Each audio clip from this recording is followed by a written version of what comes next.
A very good evening to all of you. This is Upma, and I'm advocate by profession but reader by passion.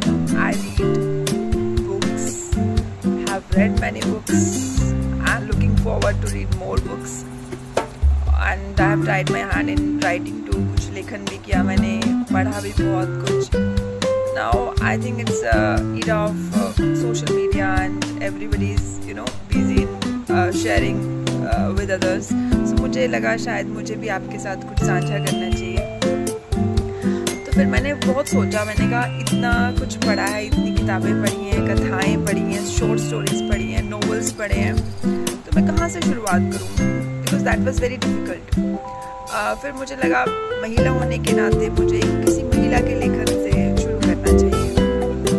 फिर पहले मैंने सोचा शायद मनु भंडारी के कुछ लेखन आपसे साझा करूं.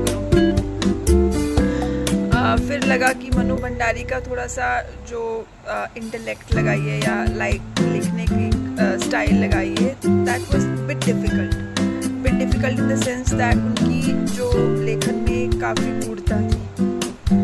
फिर मुझे लगा शायद मुझे अपनी ये बिगनिंग एक सुधा मूर्ति जी की लेखन से करना चाहिए, because she can relate more with the readers. उनकी जो लैंग्वेज है इट्स वेरी सिंपल. एक बार बल्कि आप कभी मौका लगे आप उनके इंटरव्यूज देखना, कितनी सरल है वो. इतनी सरलता उनके व्यक्तित्व में दिखती है कि हम तो जैसे लगता है कि एक जद्दोजहद में लगे हुए हैं. पता नहीं कौन सी रॉकेट साइंस है हमारी लाइफ जिसके हमें आंसर्स ही नहीं मिल रहे, निरंतर हमें खोज में है. She is a person of a moment that lives in a present, कि जो हो रहा है अच्छा हो रहा है एंड जस्ट लिविंग हैप्पीली. तो you will get inspired from her character. कभी मौका लगे तो जरूर देखना. तो मैं उनकी कुछ स्टोरीज में से एक स्टोरी आपसे साझा करना चाह रही हूँ, जिसका नाम है 3000 स्टिचेस. इसमें क्या होता है कि ये कैसे नाम पड़ा ये आपको इस स्टोरी के अंत में समझ आएगा. तो ये क्या होता है कि जैसे पहले हम सुना करते थे देवदासियाँ, now they are called prostitutes unfortunately. देवदासियाँ कौन हुआ करती थी कि उन्हें अगर हम लिटरल मीनिंग देखें, देवदासी होती थी भगवान की दासी, भगवान की सेविका. तो पहले क्या होता था कि भगवान को प्लीज़ करने के लिए, उन्हें खुश करने के लिए तो मंदिरों में नाचा करती थी, गाया करती थी. लेकिन जैसे जैसे आपने इतिहास अगर आप रूबरू होंगे या कभी मैं खुद ही आपको बताऊंगी कुछ क्या हुआ था कि जैसे टेम्पल्स काफ़ी डिस्ट्रक्शन हुआ था, तोड़ दिए गए थे कुछ सेंचुरी 16th-17th सेंचुरी में. तो उसके बाद इस प्रथा ने अपना रूप बदल लिया, कुरूप हो गई ये प्रथा. पहले प्रथा बहुत ही ब्यूटीफुल थी, सुंदर थी, भगवान को खुश करने के लिए एक तरह का नाच हुआ करता था, गायन हुआ करता था. उसके बाद इसको एक बीमारी से जोड़ दिया गया, जिसको सिर में रिंगवॉर्म्स हुआ करते थे, या जिसकी वजह से उन्हें अछूत बीमारी कहा जाता था. उन्हें लगता था ये अब किसी काम के लायक नहीं है, इन्हें अब देवदासी बनना है. देवदासी बाद में क्या हुआ था, एक गलत चीज़ के लिए इस्तेमाल होने लगती थी महिलाएं. तो उन्होंने सुधा मूर्ति जी ने सोचा कि क्यों ना हम इनके ज़िंदगी में सुधार किया जाए, इनकी ज़िंदगी को सुधारा जाए और उन्हें नरक से निकाला जाए. तो शी स्टार्टेड अ प्रोजेक्ट. तो उन्होंने सोचा कि मैं अब इनके लिए काम करूँ. तो वो एक बार क्या हुआ, एक टी शर्ट जीन्स और कैप में गई उनके पास, बोला कि आप मुझे अपनी व्यथाएं बताएं, प्रॉब्लम्स बताएं, मैं उनके बारे में लिखूंगी. उनके पास एक पेन था, एक पेपर था, और आपका ये आपकी प्रॉब्लम सॉल्व करने की कोशिश करूंगी, आपकी ज़िंदगी बेहतर बनाऊंगी. पर देवर वेरी स्केप्टिकल, क्योंकि क्या हुआ करता था, पहले भी मिनिस्टर्स आया करते थे, पॉलिटिशियंस आया करते थे for their vote bank politics, कि हम आपका ये कर देंगे, but nobody cared for them. तो उन्होंने बोला कि हमारे तो मोहल्ले में, हमारे आसपास दूर दूर तक कोई हॉस्पिटल ही नहीं है, आप हमारी क्या सेवा करेंगे और हमें क्या इस नरक से निकालेंगे, आप चले जाइए. तो उन्हें बहुत तिरस्कृत किया, वहाँ से चली गई, उनकी चप्पल भी मारी. कुछ दिनों बाद वो फिर हौसला करके गई, अब उनके मुंह पे टमाटर मारे गए. उस वक्त तो वो बोले कि अब I will not continue this project. तो जैसे ही उन्होंने बोला मैं इस प्रोजेक्ट से अपना रेजिग्नेशन दूंगी, मैं इसको छोड़ रही हूँ. थी अपने डेस्क पे सॉरी। तो उसी वक्त उनके पिताजी आते हैं, कह रहे इतना डेस्परेटली क्या लिख रहे हो आप? तो उन्होंने अपना सारा बताया कि ऐसे ऐसे मेरे साथ हुआ। उन्होंने बोला तुम क्या पहन कर गई थी? उनके पिताजी ने पहले बोला कि मैं ऐसे ऐसे बस टी शर्ट और ये जीन्स पहन के गई थी। तो उनके पिताजी ने बोला पहले तो तुम्हें उनके जो उनका पहनावा है उसके साथ अपने को रिलेट, उन्हें लगना चाहिए कोई अपना आया, एक फॉरेन चीज़ नहीं दिखनी चाहिए।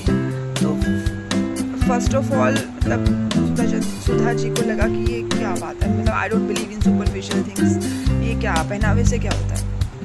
लेकिन कुछ समय बाद सोचने के बाद उन्हें लगा कि हाँ मेरे पिताजी ठीक कह रहे हैं। तो उनके पिताजी ने बोला मैं अब आपके साथ चलूँगा, अब हम चलेंगे और उनको हम समझाएंगे।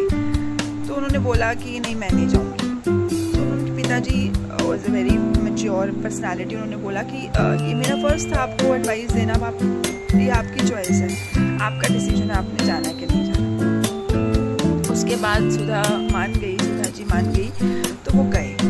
तो उन्होंने बोला कि first of all they entertained कि कोई हमारे जैसा पहनावे वाला व्यक्ति, क्योंकि सुधा जी ने साड़ी पहनी, बिंदी लगाई, प्रॉपर एक हिंदू नारी की लिबास में गई वो।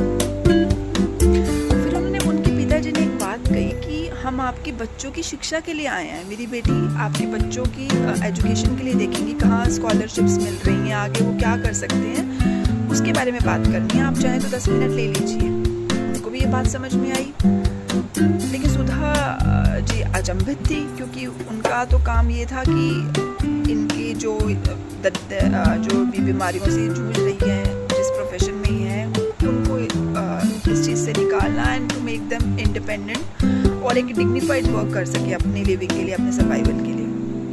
फिर उनके पिताजी ने उन्हें समझाया कि आप जब भी, and this is a very beautiful thing, ये आपको ये सिर्फ एक बुक में नहीं है, ये आपकी प्रैक्टिकल, आपकी रोज़ की दिनचर्या में, आपके व्यवहार में, आपके आगे भी काम आएगी कि आप किसी से फर्स्ट टाइम मिल रहे हो या किसी से भी आप बात कर रहे हो and you are using negative language, आप उनसे नेगेटिव बातें कर रहे हो कि हम आपको HIV से निकाल देंगे, आपको पता नहीं है क्या क्या बीमारियाँ हैं, तो नोबडी विल एंटरटेन यू।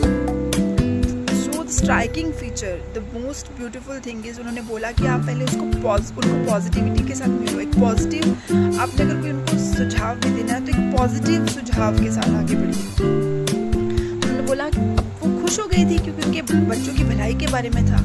अगर आपको कोई नेगेटिव चीज़ के बारे में बोले तो एक ह्यूमन टेंडेंसी होती है कि आप एक बार तो यू विल गेट फ्यूरियस, गुस्सा भी आएगा और आपको लगेगा ये क्या है, ये मतलब आपको you will get embarrassed too ना, एक आपको भी अपने में हीन भावना आ जाएगी। उनके पिताजी ने सुधा जी को ये बात बताई, उन्हें समझ भी आई ये बात। तो ऐसे ऐसे उनका एक इंटरेक्शन स्टार्ट हुआ। उसके बाद उनके पिताजी ने सुधा जी से बोला अगर तुम्हें इनमें से सिर्फ 10 वुमेन की, फीमेल्स की भी ज़िंदगी अगर सुधार पाओ ना, then I will be proud of you. तो ये बात सुधा जी के जहन में छप गई थी और उन्होंने उनके निरंतर विकास के लिए, उनके सुधार के लिए काम करना स्टार्ट कर दिया। उनके साथ एक लड़का भी जुड़ा था, उसने भी डेस्परेटली ये काम किया।